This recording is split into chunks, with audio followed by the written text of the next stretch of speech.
आइए मुलाकात करवाते हैं पीएनबी हाउसिंग फाइनेंस, देश की दिग्गज हाउसिंग फाइनेंसिंग कंपनी, जिसने कल बाजार बंद होने के बाद पेश किए दमदार नतीजा। आय में रही 16% की बढ़त, मुनाफा 36% बढ़कर आया। एसेट क्वालिटी ग्रोस और नेट दोनों ही लेवल पर बेहतर होकर आती हुई दिखी है। मुलाकात करेंगे हम कंपनी के एमडी और सीईओ गिरीश कौसगी साहब हमारे साथ कार्यक्रम में शामिल हो रहे हैं। कौसगी साहब, बहुत बहुत स्वागत है आपका।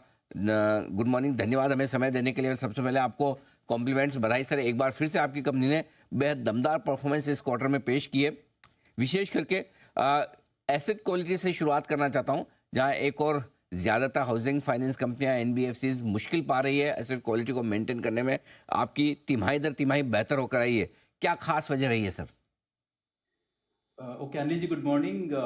अभी हमारा एसेट क्वालिटी के ऊपर फॉर एग्जांपल मार्च 23 पे if you look at March 22 5.5% था रिटेल एंड ओवरऑल 8.13 था। आज का तारीख में इट इज़ 1.19 ओवरऑल। सो बहुत काम किया on asset quality and comparatively last quarter to this quarter about 6 bips कम हुआ, but I think we been working on that. अभी 1.19 which is more comparable with the industry, और I think next few quarters में हमारा target है 1% तक। ये साल बहुत मुश्किल था क्योंकि Q1, Q2, Q3 business and asset quality के ऊपर थोड़ा मुश्किल था, क्योंकि we had so many interventions like general elections. We had certain interventions, in states like Karnataka, MP, AP में, TN में और महाराष्ट्र में, either it was election or there was change in registration process. So उसके कारण में थोड़ा business थोड़ा slow हुआ था। डिमांड बहुत अच्छा है, market is doing well, demand बहुत ही अच्छा है। In spite of that Q1, Q2, Q3 तीनों क्वार्टर में पीएनबी हाउसिंग अच्छा किया। I think asset quality every quarter sequentially we've been improving on the asset quality. So हमारा पूरा collection architecture ऐसा है that we have 6 different verticals starting from X bucket, pre-NPA, NPA, settlement, property sale. बहुत काम किया and which is why we are seeing that the percentage is dropping every quarter. Few quarters from now हमारा target है 1% asset quality का overall company का। Okay, I will be able to achieve in next few quarters. Retail loan growth आपकी कैसी रही है sir? जो मैं देख रहा हूँ, शायद आपका एसेट्स जो है वो टोटल 70,000 करोड़ के पार निकली है। इस सेगमेंट में किस तरह की परफॉर्मेंस है वो समझाइए सर। हमारा गाइडेंस था ऑन रिटेल ग्रोथ ये साल के लिए 17%। At the end of Q3 हमारा ग्रोथ है 17.5%। So it's no brainer, by March will be surpassing guidance of 17%। ये ग्रोथ लास्ट ईयर का हमारा 14.1 था। लास्ट ईयर हम लोग गाइडेंस दिए थे 17, बट शॉर्टफॉल था 14.1 अचीव किया, and this year by Q3 17.5 हो गया। So on asset growth specially retail 17.5% है, which is like we already breached our target. And disbursement wise आप देखो तो इट इज 31%, देन मार्जिन भी स्टेबल है। सो आई थिंक हमारा total retail book is now over 70,000 crores, 70,656 crores।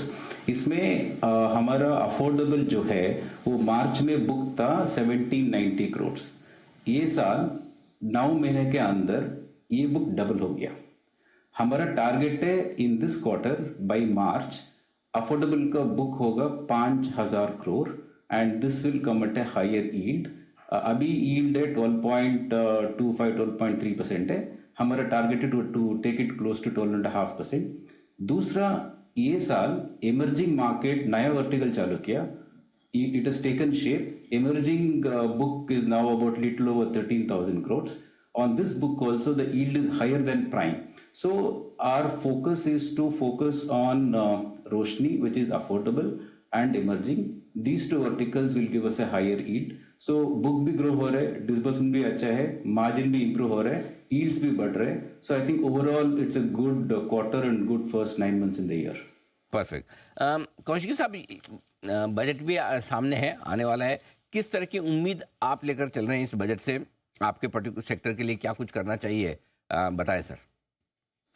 I think little more relief on interest repayment for the customers, especially because the focus of government also is on through PMAY is for LIG, EWS and part of MIG. So ये sector के लिए, segment के लिए बहुत ही अच्छा होगा। थोड़ा principal no limit थोड़ा इंक्रीज करना पड़ेगा, और on the interest also they need to slightly increase. I think this is the expectation. I think बहुत लोग इंडस्ट्री में ये बात कर रहे हैं, शायद थोड़ा रिलीफ मिल सकता है। ठीक बात है। बहुत बहुत धन्यवाद सर, समय दिया आपने और विस्तार से और बजट के बारे में अपनी राय हमारे दर्शकों के सामने रखी। एक बार फिर से दमदार तिमाही के लिए आपको बहुत बहुत बधाई सर।